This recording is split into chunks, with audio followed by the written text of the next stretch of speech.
Hello and welcome to another episode of Fully Expressed with me, Aisha Hilton. And today we're talking about turning lead into gold. Manifesting isn't just magic, it's brain chemistry, a dash of alchemy, a big dash of alchemy, and the courage to own what you really want.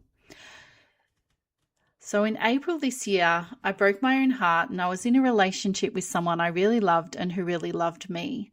But there were some serious issues on his side that weren't going to change and things that were having a big impact on me and were harming me that I couldn't fix no matter how much I loved him. So I made the really hard choice to end it, and I broke my own heart on purpose because staying would have cost me more than leaving. And I was heartbroken, truly, more than I imagined I would be. I felt so sad, to be honest, and so broken-hearted by it all. And it wasn't the kind of thing I could get over quickly or easily. And yet, in the middle of all of that, still raw, still nowhere near ready for dating, nor looking for anyone, I sat down and I wrote from the future. I did this because I wanted to give myself hope that I was going to meet a really good man that suited me. So I imagined it was New Year's Eve at the very end of 2026, and I wrote in the present tense as if the whole year had already happened, and in it I'd met someone amazing. I described the relationship, how it felt, the ease of it, as though it was really already had happened and was already mine. And I did it almost as an act of faith because I know that this practice works even when I'm not feeling hopeful. And I can assure you I was not feeling hopeful. I'd been on so many first dates over the previous year and a few second dates and had some really bizarre experiences, and I couldn't face doing online dating again once I was recovered from my broken heart. So this is what happened. I'd done that practice and then I was scrolling Facebook while I was away for a weekend with my bestie down at the beach. And I was in one of those singles group, the kind that had never once popped up in my feed the whole time I'd been in my previous relationship, thus why I hadn't exited the group. And suddenly there it was, a photo of this really lovely guy, beautiful mountains behind him at Wilson's Promontory in Victoria, Australia. And I zoomed in on his photo and he had the kindest eyes. So I commented on the post, which is something I don't normally do, even if I'm in a singles group, because people are quite horrible in some of those groups. Anyway, we messaged back and forth the following couple of days, and then we had a phone call, and we chatted really easily, and then we had our first date. And there was this beautiful, strong connection between us straight away. Our date went for a few hours as we sat in a cafe having multiple cups of tea for me and coffee for him, followed by a walk around the lake that was next to the cafe. It was totally safe. I would never go somewhere unsafe on a first date or a second date. It's early days and we're still getting to know each other, and it's been nearly 3 months and he's still on probation. I know that sounds odd, but, I need to get to know him first. But here he was, weeks after I wrote about him into being, while I was still heartbroken, absolutely not looking for anyone. So how does that happen? How do you write something from the future while you're heartbroken and not even trying, and then watch it show up early? Is it magic? Is it woo? Is it just a nice coincidence I'm reading too much into? Well, I don't think so. So what I want to talk to you today about is that it's a bit of everything. There's real science underneath this. There's also, I believe, genuine mystery and working with our superconscious and the universe. And yet there's a structure and actual method that makes it work far more reliably than just crossing your fingers and hoping for the best. It's part brain chemistry, it's part paying attention, and it's part something that only I can call, other people call it too, alchemy and working with the superconscious. And I first explored the word alchemy properly when I read Paulo Coelho's The Alchemist. It came out in English in 1993. I had to look it up as a reference point. And I read it as a young woman at university. I loved it. It lit up something in me, and I love his style of writing. But I love the idea that when you truly want something, the whole world conspires to help you get it, or the universe. Alas, loving this idea didn't change my life at the time because I had no idea what to actually do with it. I had the inspiration and none of the instructions. I had the wanting but no structure for the wanting. And so it just stayed a beautiful book on my bookshelf for a very long time. And it really took me until 2020 to find the structure that works for me, despite watching The Secret and reading lots of books on manifesting. That's when I started to properly study alchemy and the creative process back in April 2020 when we were all locked down, and I discovered the work of William Whitecloud and his natural success teachings. And that year I did all of his trainings, and it did change things for me. And it was but I built on that myself. And I was able to create a practice for myself, which I've termed future casting. And I've been able to create so much from it. And yet at times I don't use it. And I'm sure you can relate, where you know you need to do something to help yourself and you have the tools and you still don't do it. There's that part of resistance that we all have. But, looking at the heartbreak story I shared about just now, that's my most recent example of using this future casting method. And one of the things I learned that has stayed with me the most in these past few years is success isn't personal. It's not about being special or chosen or luckier than the next woman. Success really does follow a structure. It follows principles and laws of the universe, which means it's available to anyone willing to work with those principles. That took so much pressure off me. It's the opposite of what a lot of the manifesting world tells you. And it really annoys me when they sort of victim blame people for not creating what they wanted just by thinking about it. So let's start with the brain, because this is where it stops being woo and starts being really fascinating and grounded in reality. There's a growing body of neuroscience showing that your brain cannot fully tell the difference between something that you vividly imagine and something that's real. And this is why I'm very careful about what TV shows and movies I consume, because I don't want to pollute my psyche. So when you picture an experience in enough detail, your brain lights up many of the same pathways it would use if you're actually living it. So imagine biting into this delicious, yummy, gooey chocolate cake and your mouth waters. Imagine something frightening and your heart rate can climb, your body floods with adrenaline. And this is where your body's responding to the image, not just the event. But, we've all watched movies where we're terrified and we jump out of our seats and our popcorn gets thrown on the floor if you're at the movies, and our body literally can't tell what's real and what's imagined. And researchers describe it as a difference of degree, not kind. Your brain runs a kind of reality threshold, and when an imagined signal is vivid enough and emotional enough, it can cross that threshold and get treated as real. And here's the part that matters most for us and why I'm sharing it with you. And it's why I keep talking about pleasure and the body on this podcast, is that emotion is an amplifier.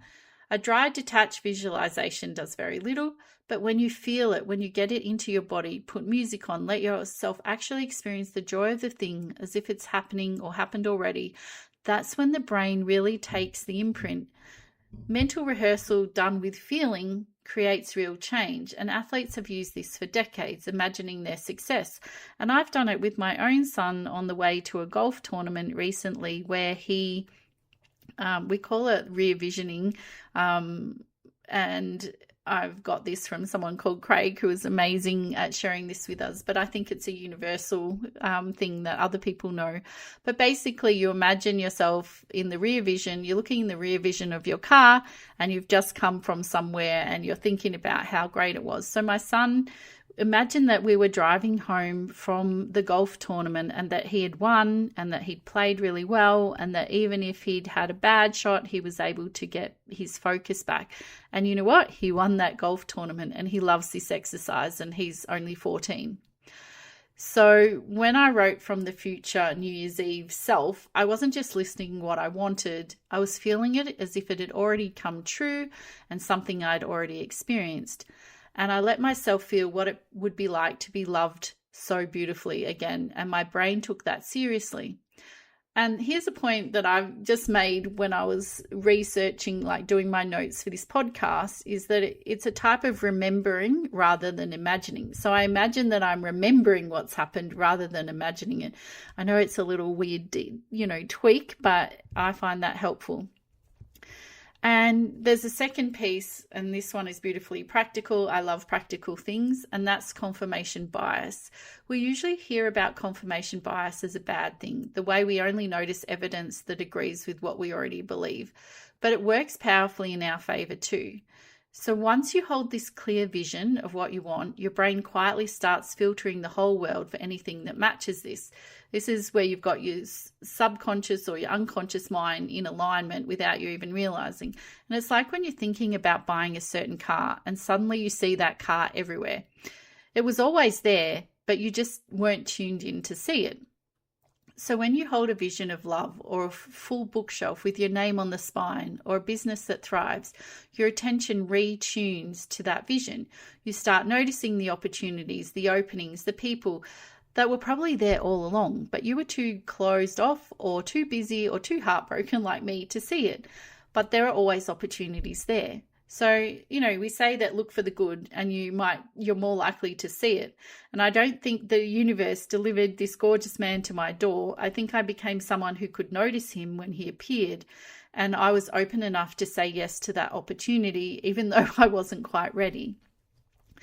But here's where it becomes more than positive thinking, where the alchemy really lives, because just imagining nice things is not enough. And this is my problem with a lot of what's out there right now.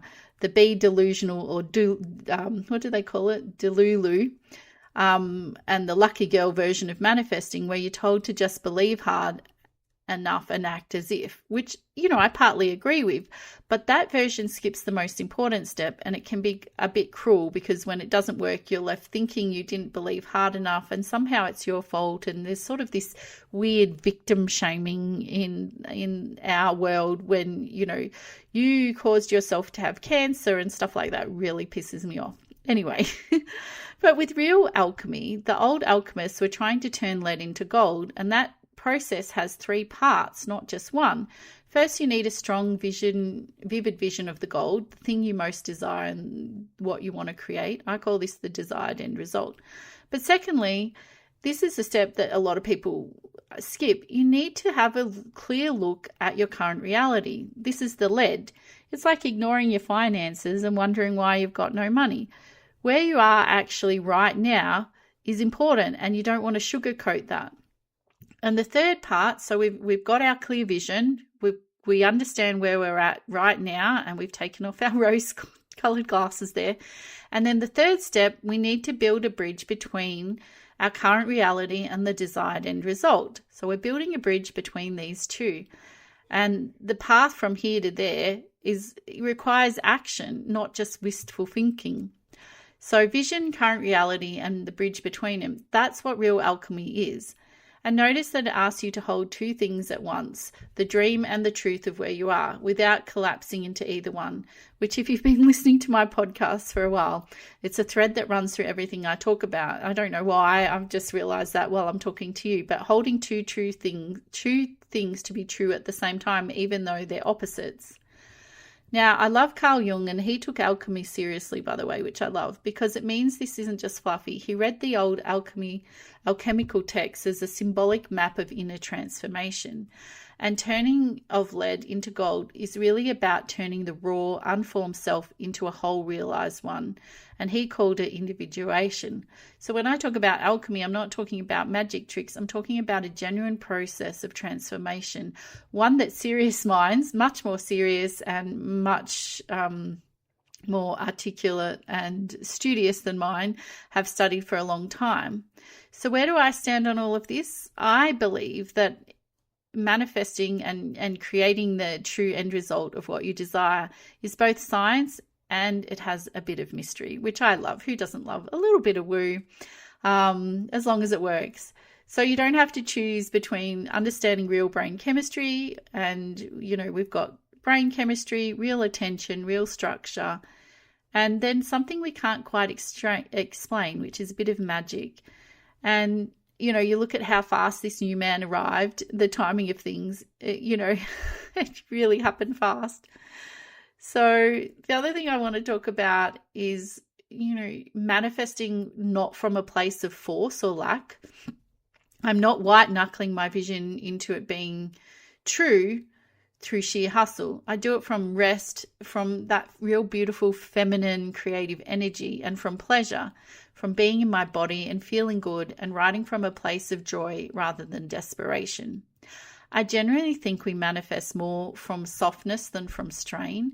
That tight, grasping energy of I have to make this happen tends to push things away, whereas that open, pleasure, already have it energy tends to draw them in. And because we are remembering a version of the past from the future, we aren't grasping or coming from a place of lack. But before you can write yourself into any future, there's a harder question underneath all of this. I find this hard myself, and it's, what do you actually want? What is it you truly desire?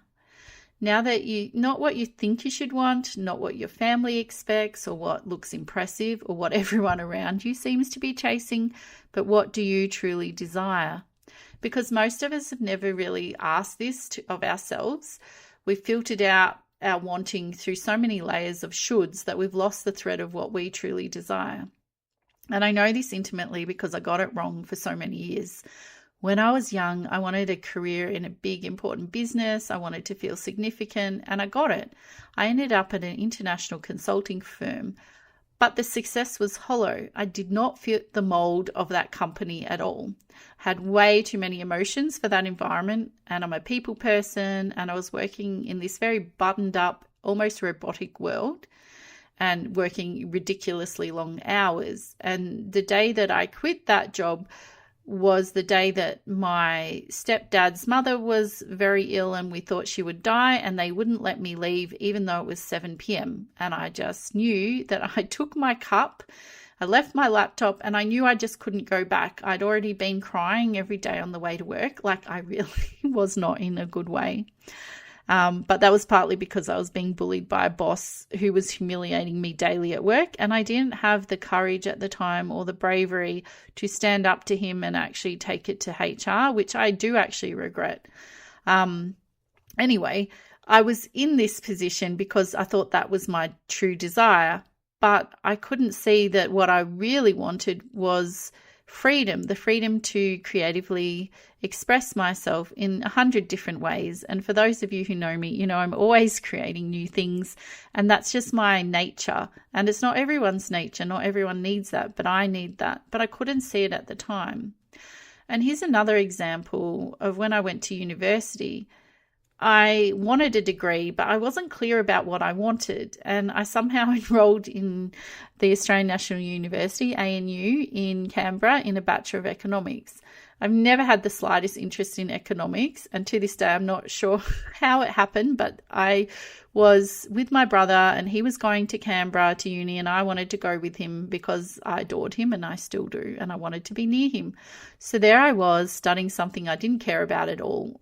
And I hated it, and so did most of my fellow students. And that course weirdly had some sort of 80% fail rate. I don't know if they were trying to weed us out. So I decided I'd change courses, and I had stepchildren at the time with my partner who was a lot older than me. I thought, gee, children are so lovely. I didn't know what I was thinking, but I decided to become a primary school teacher. And I found it really hard actually, because I realized that teaching at primary school was more about controlling people, which I hate. Even as a parent, I hate having to control people. And I was on my practical placement at a primary school, and a 6-year-old spat on me, and I thought, you cannot pay me enough to be spat on. So then I changed courses for the third time. So I'd always been interested in communications, and while I was doing my Bachelor of Education degree, I was doing some writing units, but it never actually occurred to me to actually do a comms degree. And so in the end, I graduated with a Bachelor of Communications in Professional Writing.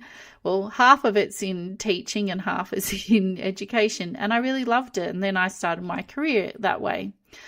And when I look back now, it's so blindingly obvious that comms was what I was destined to do, because I just love writing, I love reading, I love communication, I love designing. So even as a young person, you know, I used to write poetry and stories, and now I look back and it was blindingly obvious. But at the time, it wasn't. And that's how sneaky desire can be. Your true desire can be sitting right in front of you, and maybe it is obvious to other people, but you're chasing the versions of success that you thought you wanted. So here's what I learned from all of that. A true desire doesn't need defending. You don't have to justify it or rationalize it or explain it to anyone. And you don't have to say why you want it. Sometimes you won't even know why you want it, and that's fine because it's often serving a bigger purpose that you can't see yet. You have to be brave enough to own it, to say, this is what I want, full stop, no apology. Getting that clear is the hardest part of this whole thing, and this is why I'm going to guide you through a short practice for it in a moment. Now, before I share the practice that I'm using, I want to say something about the physical act of writing. You could do a version of this in your head. You could lie in bed each morning and imagine your future, and that, I think, is genuinely helpful. Daydreaming is a powerful tool in itself, and I like to do it myself. And sometimes I do lay in bed and imagine based on what I've already written in the process that I'm going to share with you. But there's something really, really powerful about writing stuff down. And there's research on this. A study by a psychologist called Dr. Gail Matthews found that people who wrote their goals down were significantly more likely to achieve them than people who just thought about them. And we're talking a large difference, not just a small difference. Writing forces the vague wanting into actual words. It makes it specific. It creates a record your brain treats as more real and more committed than a passing daydream. And there's something about the physical act of writing, especially by hand, that takes it so much deeper. So please don't just think it or imagine it. Write it down. So here's how I actually do it. I call it future casting. I pick a date in the future, sometimes 6 months out, sometimes a year, sometimes just a month. I write that date at the top of the page, and then I write in the present tense as if I'm already standing in that future and it's already happened. And I reflect back on the time in between. I say something like this: oh my goodness, I can't believe how much has changed. I feel amazing. This happened and this happened. And I write this as though it's already real. And this is the key and the part that makes it work. I let myself feel it in my body as I write. I don't write it coldly like a to-do list. I write it from joy, as if I'm already living it. That feeling is what makes the brain take it seriously. I feel excited and grateful and almost in awe at times. And in that moment, for what I have already created and lived through, I just feel all this juicy gratefulness and appreciation. And I feel appreciation for the person who took the actions that I took. And I sometimes list those actions. Sometimes I don't know what they are, and sometimes I do. And that's the whole practice. It's very simple, but it does all three parts of the alchemy process at once. It builds this vivid emotional vision your brain treats as real. It retunes your attention so you start noticing the bridge. And when you write it down, it sits right alongside your true current reality instead of denying it. It's the structure I wish I'd had at university, sitting there, loving The Alchemist and having no idea what to do with it and changing degrees 3 times. So let's actually do the first part together right now. I'm going to guide you through a short practice to help you get clear on what you truly desire. If you're driving or you need your eyes, just listen now and come back to it later. Otherwise, find a comfortable position and let's begin. Welcome to the Tuning Into Your Desire meditation with Aisha Hilton. Find yourself a safe and comfortable place where you won't be disturbed. Let your eyes close and take a slow, deep breath in through your nose and let it go with a soft sigh out through your mouth. Again, breathe in and let the day or the morning fall away as you breathe out.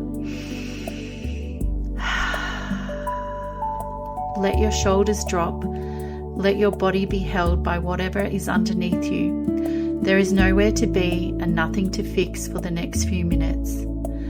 Now I want you to let go of every should, just for now, every version of what you're supposed to want, what your parents wanted for you, what your friends are chasing, what your partner, if you have one, wants for you or wants you to do, what you would look good or impressive or sensible to others and yourself. Imagine setting all of it down on the ground beside you, like a heavy bag you've been carrying. You can pick it up later if you want, but for now, just set it down beside you. And in the quiet that's left, I want you to imagine that anything is possible. No one is watching. No one will ask you to explain yourself. There are no rules, no limits, no judgment. And from that place, let a question float up. What do I actually want? What do I truly desire? Don't reach for the answer with your mind. Let it come from lower down, from your body, from your chest, from your belly, and even your yoni. Notice what lights up. Notice what your body leans toward. It might be a clear picture. It might just be a feeling, a warmth, a pull, or a knowing. It might surprise you. It might be something you've never let yourself say out loud before. Whatever comes, don't argue with it. Don't ask it to justify itself. Just let it be here. Let yourself want it. Feel that wanting and that desire.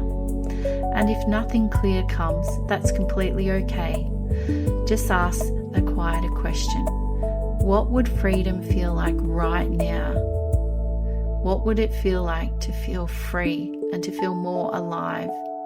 And notice what stirs. Now, whatever comes up for you, I want you to place a hand on your heart and simply own that desire, that thing that you want to create. Say inwardly, this is what I want. I don't have to explain it. I don't have to earn it. I am allowed to want this. Let that be true just for this moment. I'm allowed to want what I want. I own my desire. Now take a mental snapshot of your desire, of what you want to create. The image or the feeling or the word, you're going to carry it out of this meditation with you because it's the seed of everything we're going to cast into the future. Now begin to come back. Feel where your body meets the chair or the floor or whatever you're sitting on. Wiggle your fingers, wiggle your toes. Take another deep breath. And when you're ready, open your eyes and welcome back. I hope you enjoyed that and it's going to be helpful for you. And, imagine reading back at the end of this year what you future cast and it's come true. I've already reread the one that I did about my relationship and it was really lovely to see that. And I'd love to do some future casting with my paid subscribers. So I'm going to gather us together. We'll drop into our bodies and write ourselves into the future we actually want, what we truly desire. And there's something so powerful about doing this in a room full of women all reaching for more at the same time and not having to apologize for it. The energy is different. If this calls to you, come and be a part of it. It's the structure, it's the room, it's the people. And it's what I wish I'd had all those years ago when I read The Alchemist and was at university. And if this episode sparks something in you, I invite you to share it with a woman who has a dream that she's been sitting on, and come and join me on Substack as well. If you're not already on Substack with me, my Substack is called Fully Expressed, same name as this podcast, and it's where I write through all of this stuff every week and where monthly future casting sessions will be held live for paid subscribers. And if you've been with me on other episodes, you'll feel the thread, the pleasure, the body, holding two things true at once, often opposite things, and refusing to disappear, and also living a fully expressed life. This is all the same work. It's all about becoming fully, unmistakably alive, knowing what we truly want, and then daring to reach for it.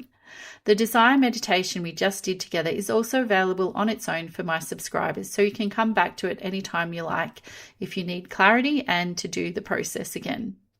I've also written a song about owning our desire for what we want, and it's called Turn Lead into Gold, and I really love it and it's lots of fun, so I'll add this after the speaking part of this podcast. And I've also added a song that I created about meeting my new man. It's called Love Found Us, and it tells the story of our meeting and how that felt. And I wanted to share that with you as well. So thank you for joining me for another podcast episode. And here's to living fully expressed and going for what we truly desire. Lots of love. Bye. I hope you enjoyed that meditation, and if you were just listening and weren't able to fully participate, please come back and have a listen again. Now, whatever came up for you, even if it was faint, even if it surprised you, that's your starting point. Write it down as soon as you can before the should voices come back and start negotiating. That desire is the thing that you're going to future cast. And this is something I'd love to do with you, not just tell you about.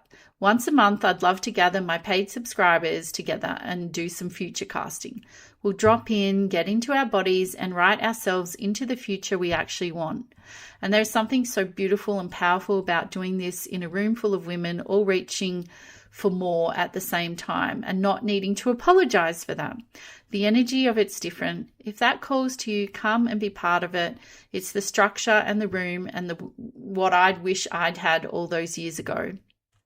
And if this episode sparks something in you, please feel free to share it with a woman who has a dream she's been sitting on, and come and join me on Substack. If you're not already following me on Substack, search for Fully Expressed or click the link below if you're listening to this on your podcast player. And I write each week, and I'll be doing those future casting sessions live for paid subscribers. And if you've been with me on other episodes, you'll feel the thread, the pleasure, the body, holding two things true at once, refusing to disappear. This is all the same work. It's all about becoming fully expressed, unmistakably alive, knowing what you truly want, and then daring to reach for it.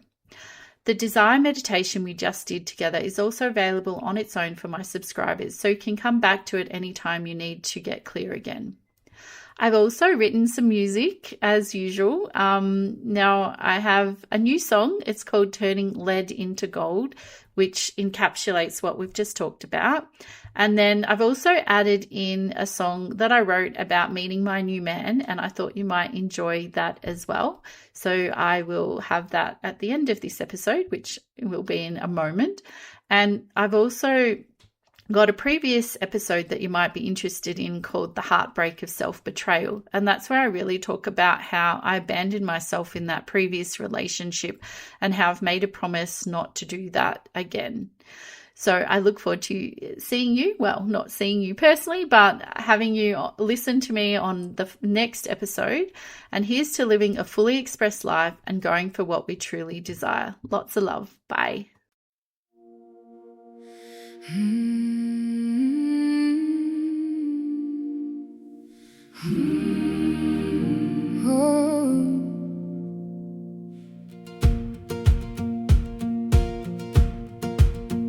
I carried old stories like stones in my hands, things I was given, things I called plans.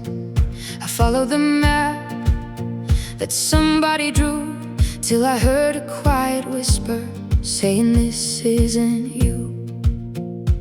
So I laid down the shoulds one by one and listened for the sound of what I want. Turning lead into gold by saying yes to my soul, to the things that light me up, to the parts I won't withhold. What I want is enough. I don't need to be told. I am finally becoming my own version of gold.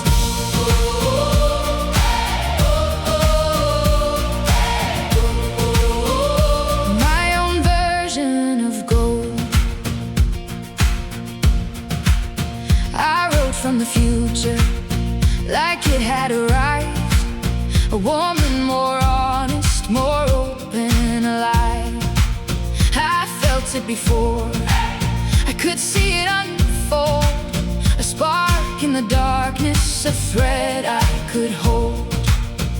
And little by little the path appeared, one brave step, one truth made clear.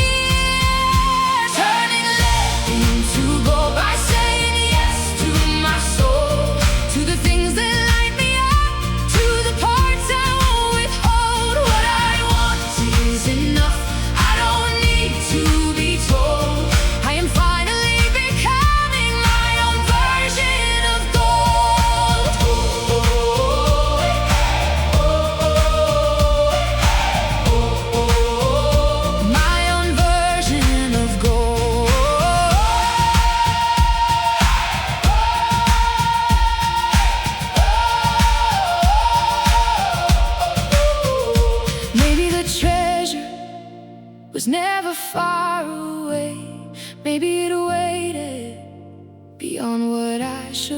say. Maybe the gold was hidden inside, beneath all the reasons I learned to hide. Maybe desire has known all along the road I was seeking was mine all along. Turning lead into gold by saying yes to my soul, to the things that light me up, to the parts I won't withhold. What I want is enough, I don't need to be told.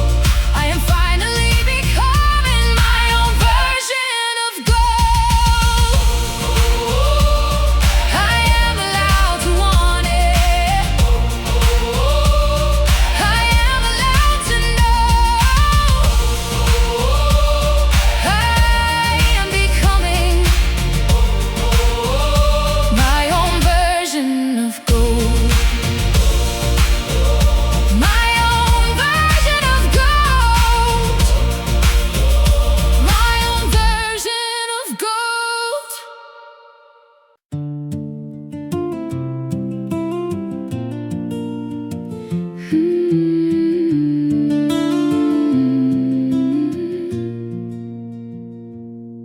I wasn't looking anymore.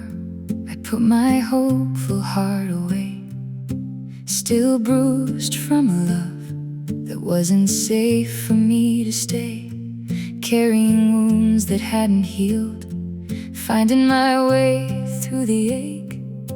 And somehow out of nowhere you walked into my days.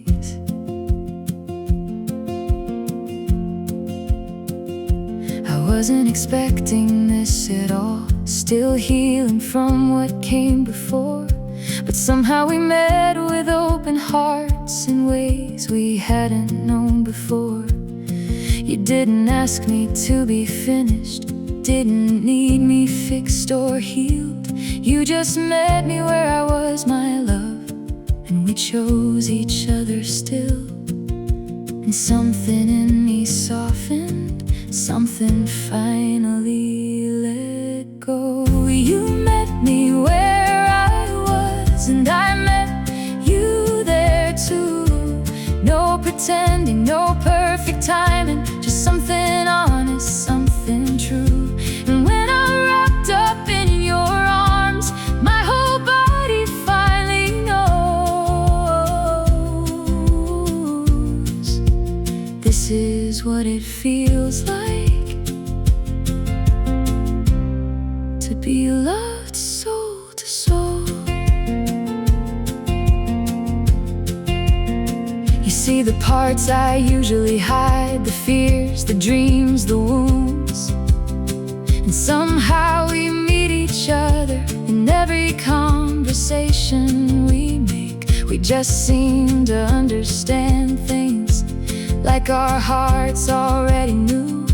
And all the roads that came before us were quietly leading us to each other.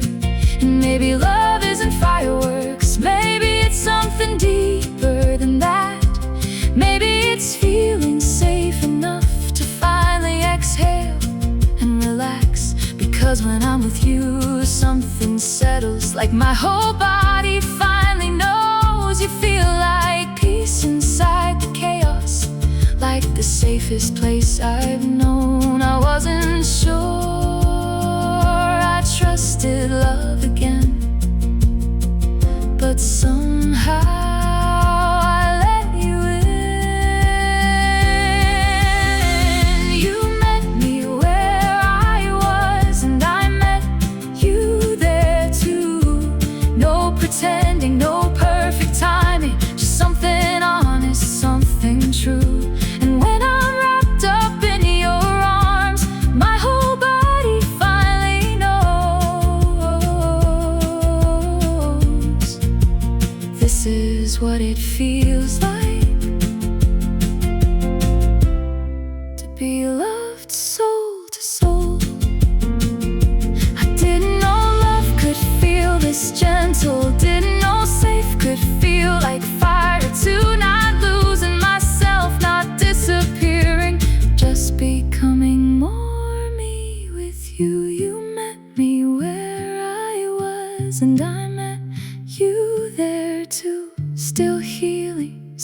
becoming, still learning something new. And every day I'm with you, my grateful heart just knows sometimes love arrives unexpectedly and somehow feels like home.